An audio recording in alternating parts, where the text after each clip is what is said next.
Ludovic a 43 ans lorsqu'il fonde ce petit cabinet d'analyse médicale. Il va être rapidement rejoint par 3 autres associés, Alain, Bruno et Olivier. Ils vont former le laboratoire Labo. Tout va bien se passer entre amis et en tant que bons professionnels pendant environ 15 années.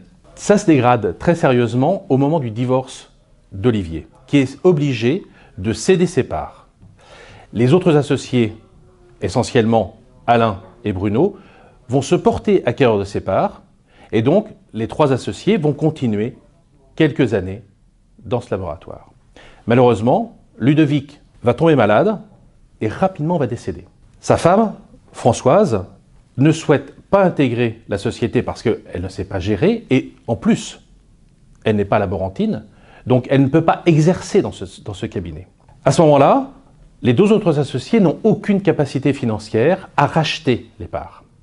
Et donc, elle va proposer ses parts à un laboratoire concurrent qui, très intéressé, va évidemment se porter acquéreur des parts, mais va imposer immédiatement le changement de lieu pour que tous les associés se retrouvent dans ses propres locaux. La situation est telle que les 2 associés, que l'on va dire survivants, ne s'entendent absolument pas avec le gérant, souhaitent céder leurs parts, mais le nouveau gérant va acheter les parts à un prix relativement réduit, puisqu'ils ne sont loin d'être majoritaires. Il va racheter les parts à un prix réduit. Les associés vont donc céder leurs parts, n'ont plus d'activité, ne peuvent pas se réinstaller, et les locaux de l'ancien laboratoire sont vides et restent vides. Il y avait évidemment des solutions à mettre en œuvre. Personne n'a écouté le conseiller qui anticipait le décès soit d'un associé, soit du chef d'entreprise. Le laboratoire est vide, les associés n'ont plus d'activité. Seule Françoise a récupéré une grande partie de la valeur de ses parts.